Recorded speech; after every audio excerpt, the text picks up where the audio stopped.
आइए दोस्तों, IAS PCS Siddharth academy में स्वागत है। आज ये पृथ्वी का उपग्रह है चंद्रमा, इसके विषय में हम बात करेंगे। तो क्वेश्चन आंसर भी देखेंगे और थ्योरी में भी समझेंगे। तो चैनल को लाइक, सब्सक्राइब और शेयर जरूर कर दीजिए। और हाँ, एक और बात बता देते हैं कि 1 अगस्त से उत्तर लेखन जरूर 2 वीडियो मिलेंगे आपको हमारे चैनल पे। तो आइए स्टार्ट करते हैं। उपग्रह ये आकाशीय पिंड हैं। तो उपग्रह वे आकाशीय पिंड हैं। क्या है? आकाशीय पिंड हैं। क्या है? आकाशीय पिंड। उपग्रह क्या है? वे आकाशीय पिंड हैं। ठीक, जो अपने अपने ग्रहों की परिक्रमा करते हैं। तो ये जो उपग्रह हैं क्या करते हैं? अपने अपने ग्रहों की परिक्रमा करते रहते हैं। ठीक है, अपने ग्रह के साथ साथ सूर्य की भी परिक्रमा करते हैं लोग। ग्रहों की भी करते हैं और सूर्य की भी करते हैं। ठीक, करने दीजिए। कौन करता है? उपग्रह करता है। ठीक, पृथ्वी का एकमात्र उपग्रह कौन सा है? चंद्रमा है। बहुत ज्यादा क्वेश्चन आता है कि पृथ्वी का उपग्रह कौन सा है? चंद्रमा। पृथ्वी से चंद्रमा की न्यूनतम दूरी कितनी है? 3,63,300। कितनी? 3,63,300 किलोमीटर। अधिकतम दूरी कितनी है? 4,05,500 किलोमीटर। जबकि चंद्रमा और पृथ्वी की औसत दूरी कितनी है? 3,84,400 है। 3,84,400 चंद्रमा और पृथ्वी की औसत दूरी पूछी जाएगी तो 3,84,400 किलोमीटर। चंद्रमा सौर मंडल का 5वां बड़ा उपग्रह है। चंद्रमा सौर मंडल का 5वां बड़ा उपग्रह है। इसका व्यास 3475 किलोमीटर। चंद्रमा अपने अक्ष पर 27 दिन 7 घंटे 43 मिनट में चक्कर पूरा करता है। कितने? 27 दिन 7 घंटे 43 मिनट में एक चक्कर पूरा करता है। ठीक, यह लगभग उतनी ही अवधि है जितनी वह पृथ्वी की एक परिक्रमा करने में लेता है। चंद्रमा की पृथ्वी की चारों ओर की कक्षा दीर्घवृत्तीय और झुकाव युक्त है। ठीक, तो पृथ्वी चंद्र, अब यहाँ पे पढ़ेंगे। चंद्रमा के इसी लिबरेशन के कारण पृथ्वी की सतह से एक समय में उसका केवल 59% ही भाग देखा जा सकता है। कहने का मतलब यही है कि पृथ्वी की सतह से चंद्रमा का कितना भाग दिखाई देता है? कितने प्रतिशत दिखाई देता है? तो 59%, यानी 59% दिखाई देता है। अगला आते हैं। चंद्रमा एक भाग सदैव पृथ्वी की ओर उन्मुख करता है रहता है। ठीक, ध्वनि तरंगों के संचरण के लिए किसी माध्यम की आवश्यकता होती है। वायुमंडल इसका एक सशक्त माध्यम है। ठीक, कौन सा माध्यम है? सशक्त माध्यम। कौन? वायुमंडल। चंद्रमा पर वायुमंडल का अभाव है। सही बात है, चंद्रमा पर वायुमंडल नहीं है। ठीक है, अभाव है। इसी कारण चंद्रमा पर दो व्यक्ति एक दूसरे की बात नहीं सुन सकते हैं। जब वहां पे वायु नहीं है, वायुमंडल नहीं है, तो एक दूसरे लोग चंद्रमा पे बात नहीं कर सकते हैं। ठीक, जब सूर्य एवं चंद्रमा की सॉरी जब सूर्य एवं चंद्रमा के बीच पृथ्वी आ जाती तो सूर्य का प्रकाश चंद्रमा पर नहीं पहुंच पाता है। ठीक, क्वेश्चन कहने का मतलब है जब सूर्य एवं चंद्रमा के बीच क्या पृथ्वी आ जाती है तो सूर्य का प्रकाश चंद्रमा पर नहीं पड़ता है, क्योंकि ग्रहों व उपग्रहों का अपना कोई प्रकाश नहीं है। ये केवल सूर्य के प्रकाश से प्रकाशित होते हैं। तो उपग्रह के पास और ग्रहों के पास कोई प्रकाश नहीं है। जब प्रकाशित करता है तब वो चमकते हैं ग्रह उपग्रह। ठीक, उनके पास कोई वो नहीं है, वो एकदम बुझे हुए हैं। ठीक है, ग्रह उपग्रह जब सूर्य चमकेगा तो समझ लीजिए ग्रह उपग्रह चमकेंगे, वरना नहीं चमकेंगे। ठीक, आगे आते हैं। चंद्रमा पर सूर्य का प्रकाश न पड़ने के कारण ही चंद्र ग्रहण होता है। चंद्रमा पर जब सूर्य का प्रकाश नहीं पड़ता है तो चंद्र ग्रहण होता है। चंद्र ग्रहण का प्रकाश और उसकी लंबाई चंद्रमा की आपेक्षिक स्थितियों व उसके कक्षीय पथ पर निर्भर करती है। चंद्र ग्रहण सदैव पूर्णिमा के दिन होता है। चंद्र ग्रहण कब होता है? पूर्णिमा के दिन होता है। ठीक, अर्धचंद्र के समय पृथ्वी के संदर्भ में सूर्य और चंद्रमा की स्थिति समकोणी होती है। क्या क्वेश्चन कहना है कि जब अर्धचंद्र के समय पृथ्वी के संदर्भ में सूर्य और चंद्रमा की स्थिति समकोणी होती है। सही बात है, समकोणी मतलब 90 डिग्री पे होता है। यहीं पे है। ठीक। अगला, चंद्रमा अपने दीर्घ वृत्ताकार कक्ष के सहारे पृथ्वी की परिक्रमा करता है। तो कैसे करता है? दीर्घ वृत्ताकार कक्ष के सहारे पृथ्वी की परिक्रमा करता है। कौन करता है? चंद्रमा करता है।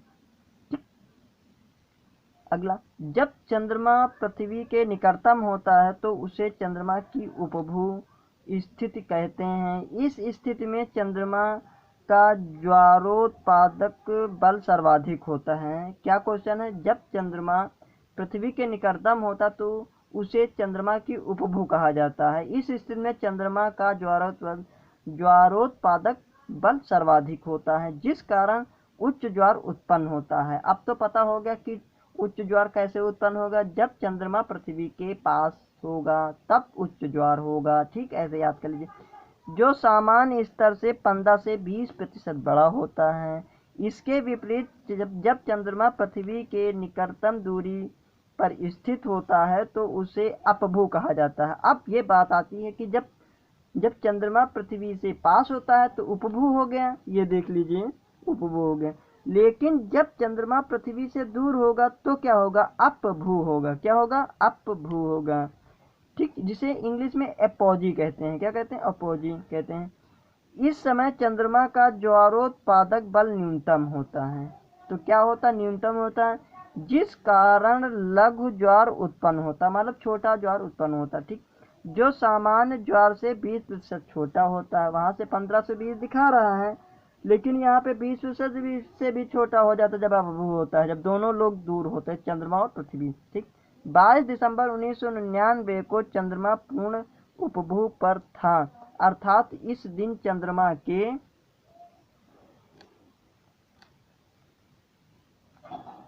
पृथ्वी की सबसे निकटतम दूरी पर रहने के कारण ही यह सर्वाधिक चमकदार दिखाई पड़ता है।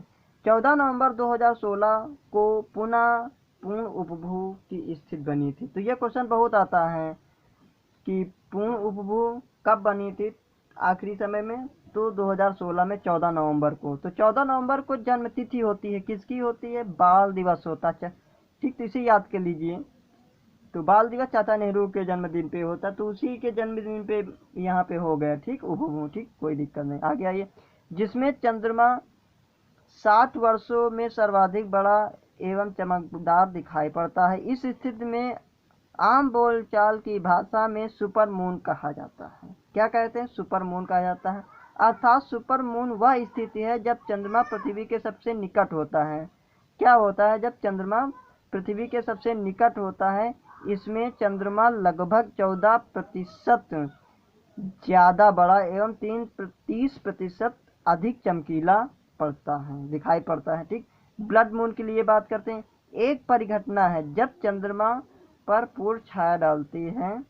जब पृथ्वी चंद्रमा पर पूर्ण छाया डालती है तब पूर्ण चंद्रग्रहण की स्थिति उत्पन्न होती है। इसमें चंद्रमा का रंग लाल हो जाता है, इसे ही ब्लड मून कहा जाता है। ठीक, तो जब पृथ्वी चंद्रमा पर पूर्ण छाया डालती है तब पूर्ण चंद्रग्रहण होगा। ठीक, क्वेश्चन समझ में आ गया? जब पृथ्वी चंद्रमा पर पूर्ण छाया डालती है तब पूर्ण चंद्रग्रहण की स्थिति उत्पन्न होती है। इसमें चंद्रमा का रंग लाल हो जाता है, इसे ब्लड मून कहा जाता है। ब्लू मून के लिए बात आते हैं। अब यहाँ पे ब्लू मून आ गया है, चलिए इसमें भी देख लेते हैं। ब्लू मून एक परिघटना है जो एक सौर वर्ष में 12 चंद्रमाहों से कुछ अधिक दिन होने के कारण घटित होती है। एक चंद्र माह लगभग 29.5 दिन का होता है। कितने दिन का? 29.5 दिन का होता है।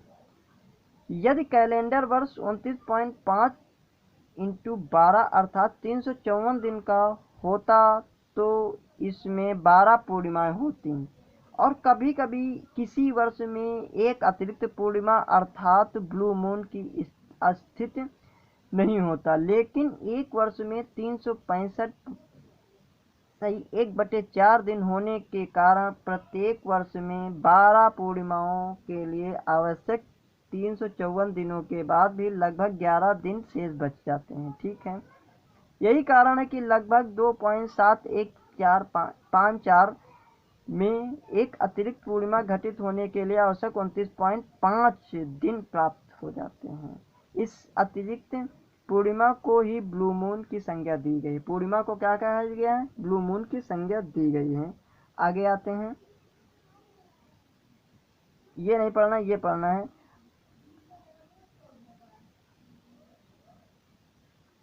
अलमनक के अनुसार ब्लू मून एक खगोलीय मौसम में एक अतिरिक्त पूर्णिमा के अस्तित्व की घटना है।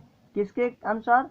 अलमनक के अनुसार खगोलीय मौसम एक वर्ष में 4 हैं। खगोलीय मौसम एक वर्ष में 4 हैं। अब ये आगे नहीं पढ़ना है, ये छोड़ना देना है। आगे आइए,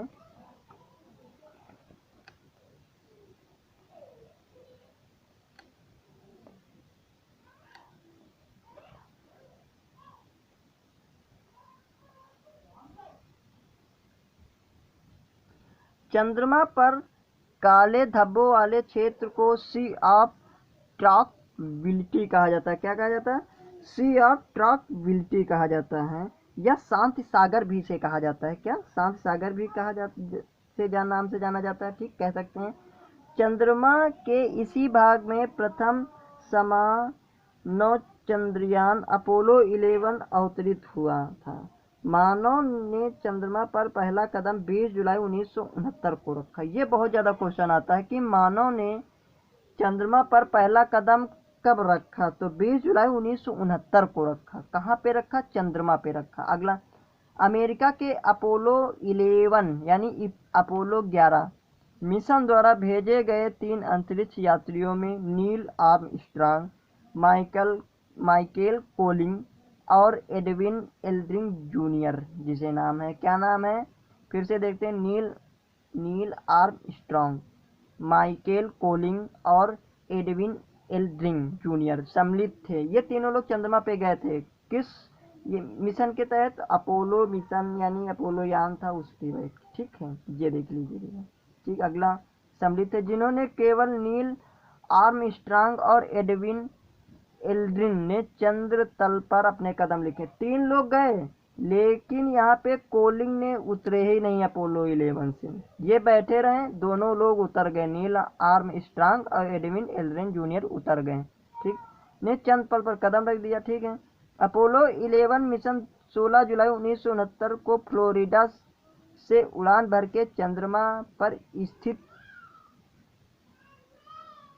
लगा लीजिए इसको, से स्थित सी ऑफ ट्रैंक्विलिटी पर 20 जुलाई 1969 को उतरा था। कब उतरा था? 20 जुलाई 1969 को उतरा था। अगला क्वेश्चन, भारत, अब यहाँ से स्टार्ट करते हैं। भारत द्वारा 22 अक्टूबर 2008 को आंध्र प्रदेश के श्रीहरिकोटा स्थित सतीश धवन अंतरिक्ष केंद्र से ध्रुवीय उपग्रह प्रक्षेपण PSLV-C11 के माध्यम से पहले चंद्रयान 1 को प्रक्षेपित किया गया। कब प्रक्षेपित किया गया? भारत द्वारा 22 अक्टूबर 2008 को चंद्रयान गया था। कहाँ से? श्रीहरिकोटा से, ठीक। ये बहुत ज़्यादा आता है कि पहला भारत द्वारा चंद्रयान कब भेजा गया, तो ये 22 अक्टूबर 2008 को भेजा गया आंध्र प्रदेश के श्रीहरिकोटा स्थित सतीश धवन अंतरिक्ष केंद्र से ध्रुवीय उपग्रह प्रक्षेपित PSLV-C11 के माध्यम से पहले चंद्र अभियान चंद्रयान को प्रक्षेपित किया गया। 8 नवंबर 2008 को चंद्रयान 1 अपने 5वें और अंतिम चरण के बाद चंद्रमा की कक्षा में प्रवेश कर गया, ठीक। इस अभियान में भारत द्वारा निर्मित मानव रहित अंतरिक्ष यान मून इम्पैक्ट प्रोब को चंद्रमा की सतह पर उतारा गया। किसे उतारा गया? मून इम्पैक्ट प्रोब को चंद्रमा की सतह पर उतारा गया। चंद्रयान पर नजर रखने के लिए बेंगलुरु से कुछ दूरी पर ब्यालालू में Indian deep space network centre की स्थापना की गई। अब चंद्रयान 2 के विषय में बात करेंगे। चंद्रयान 2 देखते हैं। चंद्रयान 2 चंद्रमा के लिए भारत का दूसरा मिशन पूरी तरह से स्वदेशी मिशन है। चंद्रयान 2 मिशन में एक ऑर्बिटर लैंडर यानी कि विक्रम और रोवर प्रज्ञान शामिल थे। लैंडर कौन थे? विक्रम जी थे। रोवर कौन थे? प्रज्ञान जी थे। कब उतरे देखते हैं, तो ये याद कर लीजिए, लैंडर विक्रम, रोवर प्रज्ञान। ठीक, 22 जुलाई 2019 को श्रीहरिकोटा स्थित सतीश धवन अंतरिक्ष केंद्र सार के द्वितीय लॉन्च पैड से PSLV मार्क 3 M1, ये याद कर लीजिए, PSLV मार्क 3 M1 रॉकेट द्वारा भारत के चंद्रयान 2 का प्रक्षेपण किया गया। यह PSLV मार्क 3 रॉकेट की पहली परिचालन उड़ान थी। चंद्रयान 2 ऐसा पहला मिशन था जो चंद्रयान के दक्षिणी ध्रुव पर पहुंचकर वहां अनुसंधान संचालित करने हेतु लक्षित था। चंद्रयान 2 ऐसा पहला मिशन था जो चंद्रमा के दक्षिणी ध्रुव पर पहुंचकर वहां अनुसंधान संचालित करने का लक्ष्य था। अभी तक दक्षिणी ध्रुव पे एको नहीं पहुंचे थे, चंद्रयान 2 पहुंचा जो भारत का। ठीक है, और 22 जुलाई 2019 को श्रीहरिकोटा सतीश धवन से इसे लॉन्च किया गया था। ठीक, अगला आगे देखते हैं। सेलेनी का जापानी उपनाम कागुया है। चंद्रमा की कक्षा में भेजा गया, कब भेजा गया? कागुया नाम भेजा गया। यह जापान का अंतरिक्ष यान है। इसे 14 सितंबर 2007 को प्रक्षेपित किया गया था। कब? 14 सितंबर 2007 को प्रक्षेपित किया गया था। 1 वर्ष 8 माह तक चंद्रमा की कक्षा में सफलतापूर्वक परिक्रमा करने के पश्चात यह चंद्रमा की सतह पर गिल ग्रेटर के समीप स्वेच्छा से टकरा गया। ठीक, अब आते क्वेश्चन आंसर। मानव ने चंद्रमा पर पहला कदम रखा। क्वेश्चन क्या है? मानव ने चंद्रमा पर पहला कदम रखा, तो कब रखा? 1969 में। अगला क्वेश्चन, 20 जुलाई 1969 को रखा था। ठीक, अपोलो 11। ठीक, कौन कौन थे? आर्मस्ट्रांग, माइकल कोलिंग और एडविन जूनियर। तो इसमें कोलिंग उतरे नहीं थे, आर्मस्ट्रांग और एडविन एल्ड्रिन जूनियर उतरे थे। ठीक, और नहीं उतरे थे। अगला, सी ऑफ ट्रैंक्विलिटी कहाँ पर स्थित है? तो चंद्रमा पे स्थित है। सी ऑफ ट्रैंक्विलिटी कहाँ स्थित है? तो चंद्रमा पे, यानी डी ऑप्शन सही रहेगा। कारण देखते हैं और कथन देखते हैं। ठीक, कथन और कारण को समझते हैं। चांद का सदैव एक अभिन्न फलक ही पृथ्वी की ओर उन्मुख होता है, तो सही क्वेश्चन है। पृथ्वी की ओर उन्मुख होता, बता चुके थ्योरी में। कारण आर क्या है? चांद अपने अक्ष पर 23.5 दिवस में घूर्णन पूरा करता है, जो लगभग उतनी ही अवधि जिसमें वह पृथ्वी की परिक्रमा पूरा करता है। गलत, यानी ए सही आर गलत, यानी सी ऑप्शन सही हो जाएगा इसका। अगला क्वेश्चन, कारण और कथन फिर देखते हैं इसका। कथन और कारण। कथन ए है, पृथ्वी पर से चंद्रमा का केवल फलक ही दिखाई देता है, तो सही क्वेश्चन है। क्या फलक दिखाई देता? सही है। कारण आ रहा है, अपने अक्ष पर चंद्रमा के घूर्णन का काल उसके पृथ्वी के चारों ओर घूमने के काल के बराबर है, तो ए आर दोनों सही। आर ए का सही स्पष्टीकरण करता है, ए ऑप्शन इसका सही हो जाएगा। ठीक, अगला क्वेश्चन, ये इंपॉर्टेंट क्वेश्चन है, इसको डाउनलोड कर लीजिए। अगला क्वेश्चन, चंद्रमा के धरातल पर 2 व्यक्ति एक दूसरे से बात नहीं सुन सकते, नहीं कर सकते हैं, ये नहीं कह सकते हैं, तो बी। चंद्रमा पर वायुमंडल नहीं है, वहां पे हवा का अभाव है, इसलिए नहीं, तो बी ऑप्शन सही हो जाएगा। ठीक, अगला क्वेश्चन, चंद्र ग्रहण कब होता है? जब पृथ्वी सूर्य और चंद्रमा के बीच आ जाती है, तो बी ऑप्शन सही होगा। जब पृथ्वी सूर्य और चंद्रमा के बीच आ जाती है तो चंद्र ग्रहण हो जाता है। अगला क्वेश्चन, कौन सी परिस्थिति में चंद्र ग्रहण होता है? कौन सी परिस्थिति में होता है? तो सी, पूर्ण चंद्र ग्रहण होता है। ठीक, पूर्ण जब चंद्र ग्रहण तभी चंद्र ग्रहण होगा, पूर्ण चंद्र में। ठीक, अगला क्वेश्चन, 22 दिसंबर 1999 को पूर्णिमा के चंद्रमा के सामान्य से अधिक चमकदार होने के लिए मुख्य उत्तरदायी कारक है, कौन है, तो उपभू है, यानी डी ऑप्शन सही हो जाएगा। ये क्वेश्चन आ सकता है पीसीएस प्री में। ठीक, अगला क्वेश्चन, जब अर्धचंद्र होता है तो सूर्य, पृथ्वी तथा चंद्र के बीच का कोण होता है 90 डिग्री, यानी कि बी ऑप्शन सही हो जाएगा। इसका बी ऑप्शन सही होगा। अगला क्वेश्चन,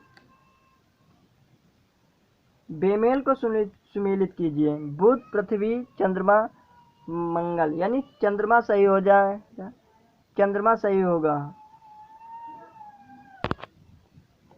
तो बेमेल कौन है? चंद्रमा। सारे ग्रह हैं लेकिन ये उपग्रह, यानी सी सही हो जाएगा। अगला, निम्न में कौन सा ग्रह नहीं है? तो ग्रह नहीं है, देखते हैं, तो इसमें चंद्रमा नहीं है, यानी ए ऑप्शन सही हो जाएगा, ये उपग्रह है। ये देखते हैं, तो ग्रह, उपग्रह, पुच्छल तारा, कृत्रिम उपग्रह। तो मैरिनन, पहले ग्रह देखते हैं, ग्रह कौन सा? यूरेनस है आपका। तो ए का 2 सही हो जाएगा। ए में 2 कौन सा है? इसमें भी है ए, इसमें भी ये दोनों गलत हो गए, बी और सी गलत नहीं। उपग्रह कौन सा? चंद्रमा है, तो बी का 1 हो गया। तो बी में 1 यहाँ भी और बी में 1 यहाँ भी, 80। तो पुच्छल तारा, कृत्रिम उपग्रह, तो मैरिनर हो जाएगा। तो यहाँ पे सही हो जाएगा सी का हेली, यानी कि ए ऑप्शन सही हो जाएगा इसका। अगला है, ब्लू मून परिघटना होती है कब? एक ही माह में 2 पूर्णिमा हो, तो ए ऑप्शन सही हो जाएगा। जब एक ही माह में 2 पूर्णिमा हो तो ब्लू मून की स्थिति होती है। ठीक, अगला क्वेश्चन, जब किसी वस्तु को पृथ्वी से चंद्रमा पर ले जाया जाता है तो उसके भार घट जाते हैं, तो बी ऑप्शन सही हो जाएगा। उसके भार में कमी आ जाती भाई जब ऊपर जाएगा, तो बी ऑप्शन सही। अगला क्वेश्चन, चंद्रमा की पृथ्वी से दूरी है कितनी है? तो 364,000 किलोमीटर। ये लगभग दिख रहा है लेकिन है कितनी, अब देखते हैं। चंद्रमा की तो 3,84,400 किलोमीटर। अगला,